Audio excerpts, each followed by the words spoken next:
વડોદરાથી breaking news મળી રહ્યા છે। પાદરામાં ગંભીરા બ્રિજ દુર્ઘટનાનો મામલો, જેમાં વિક્રમ પઢિયારનો મૃતદેહ 14 દિવસે પણ હજુ પણ લાપતા છે। નદીમાં ખાબકેલા ટેન્કર નીચે મૃતદેહ દબાયો હોવાની આશંકા છે। બ્રિજ પર લટકતું ટેન્કર હજુ પણ નીચે ઉતારવામાં નથી આવ્યું। નદીમાં એપ્રોચ રોડ બનાવી ક્રેનથી લટકતું ટેન્કર ઉતારવામાં આવશે। બ્રિજ જર્જરિત હોવાથી બ્રિજ પર ક્રેન મૂકી શકાય તેમ નથી। આરએનબીની મિકેનિકલ ટીમે નિષ્ણાંતો સાથે સતત બીજા દિવસે પણ નિરીક્ષણ કર્યું હતું।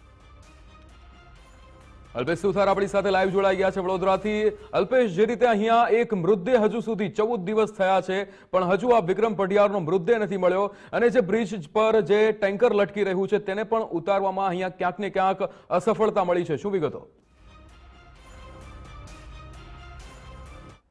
ગંભીરા બ્રિજ પર દુર્ઘટના ઘટી અને તેને લઈને 20 જેટલા જે લોકો છે તેમના મોત પણ થયા। ત્યારબાદ પણ તંત્ર છે તે ક્યાંક ક્યાંક હજુ પણ આજે વિક્રમ પઢિયાર છે તેનો મૃતદેહ શોધવામાં ક્યાંક ને ક્યાંક નિષ્ફળ રહ્યું છે। કારણ કે જે રીતે વાત કરવામાં આવે તો હજુ પણ જે નદી છે તે નદીની અંદર એક કેમિકલ ભરેલું ટેન્કર છે કે જે 14 ફૂટ સુધી અંદર માટીમાં દબાઈ ગયું છે। તેને બહાર કાઢવું તંત્ર માટે ખૂબ જ પડકારજનક છે। હાલ તો જે નદીમાં એપ્રોચ રોડ છે ત્યાં બનાવી અને જે સ્લેબ તૂટ્યો હતો તેને તોડવાની કામગીરી છે તે કરવામાં આવી હતી। સ્લેબ છે તે નદીની અંદર જ તોડી નાખવામાં આવે છે। હવે આ જે સ્લેબ છે તેને બહાર કાઢવામાં આવશે, પરંતુ સાથે સાથે વાત કરીએ તો જે રીતે ટેન્કર છે તે ખૂબ જ અંદર નીચે માટીની અંદર દબાઈ ગયું છે અને તેને બહાર કાઢવું ખૂબ જ મુશ્કેલ છે। વિક્રમ પઢિયારનો મૃતદેહ છે તે પણ ક્યાંક ને ક્યાંક આ જે ટેન્કર છે તેની નીચે દબાયો હોવાની શંકાઓ છે તે સેવાઈ રહી છે। ત્યારે હવે ક્યારે આ ટેન્કરને બહાર કાઢવામાં આવશે તે તો આગામી દિવસમાં જ ખબર પડશે। પરંતુ હજુ પણ જે આણંદ બાજુનો જે છેડો છે કે જ્યાં હજુ પણ એક બ્રિજ છે કે જ્યાં લટકતું ટેન્કર છે તે જોવા મળી રહ્યું છે। ટેન્કરનો માલિક છે તે 14 દિવસથી આણંદ તેમજ વડોદરાનું જે તંત્ર છે તેમની સાથે આટા ફેરા કર્યો છે, પરંતુ ક્યાંક ને ક્યાંક આ જે તંત્ર છે તે પણ આ જે ટેન્કર માલિકને ખો આપવાની વાત છે તે કરી રહ્યું છે। સમગ્ર મામલે હવે રાજ્ય સરકારે આ જે કમાન છે તે સંભાળી છે અને રાજ્ય સરકારનું જે આરએનબીનું જે મિકેનિકલ વિભાગ છે તેમના દ્વારા 2 દિવસ સતત મિકેનિકલ ટીમ સાથે આ જે બ્રિજ છે તેનું નિરીક્ષણ કરવામાં આવ્યું। કઈ રીતે આ જે ટેન્કર છે તેને નીચે ઉતારવું તેની ચર્ચા કરવામાં આવી। હજુ પણ ક્યાંક ને ક્યાંક આ જે ટેન્કર નીચે ઉતારવા વિશે અસમંજસ છે। ગઈકાલે જે રીતે માહિતી મળી રહી છે તે રીતે આ જે ટેન્કર છે તેને નીચે ઉતારવા માટે આણંદ બાજુ એક એપ્રોચ રોડ છે તે બનાવવામાં આવશે। એપ્રોચ રોડ પરથી ક્રેન મૂકી અને આ જે ટેન્કર છે તેને નીચે ઉતારવામાં આવશે। બ્રિજ છે તે જર્જરિત હોવાથી ત્યાં ક્રેન મૂકવી ખૂબ જ અશક્ય છે। કોઈ પણ દુર્ઘટના ઘટી શકે તેવી શંકાઓ પણ સેવાઈ રહી છે। તેને જ લઈને હાલ તંત્ર દ્વારા નિર્ણય લેવામાં આવ્યો છે કે આ જે બ્રિજ છે તેની બાજુમાં એપ્રોચ રોડ બનાવીને આ ટેન્કર છે તેને ઉતારવાની પ્રક્રિયા હાથ ધરવામાં આવશે।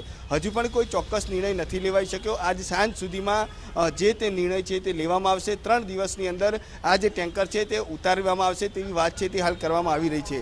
મહત્વની વાત અહીં આવી છે કે જે રીતે 14 દિવસ થઈ ગયા, હજુ પણ આજે વિક્રમ પઢિયાર છે તેનો મૃતદેહ નથી મળી આવ્યો। તંત્ર છે તે ક્યાંક ને ક્યાંક નિષ્ફળ ગયું હોય તે પ્રકારના દ્રશ્યો છે તે અહીં જોવા મળી રહ્યા છે। કારણ કે 14 દિવસ થઈ ગયા, 20 કિલોમીટર સુધી એનડીઆરએફ તેમજ એસડીઆરએફની ટીમે શોધખોળ કરી, તેમ છતાં પણ આ જે વિક્રમ પઢિયાર છે તેનો મૃતદેહ લાપતા છે।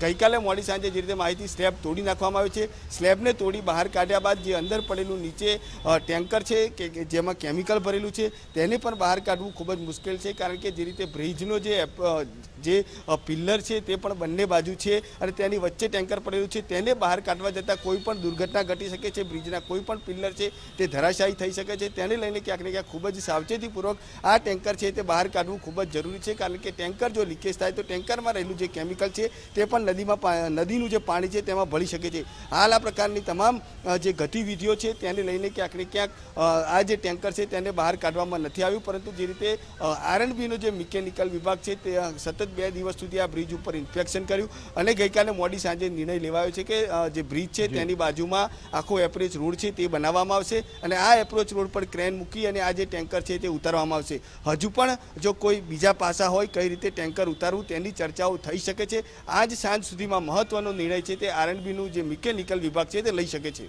જી બિલકુલ અલ્પેશ, સમગ્ર માહિતી સાથે જોડાવા બદલ આપનો આભાર।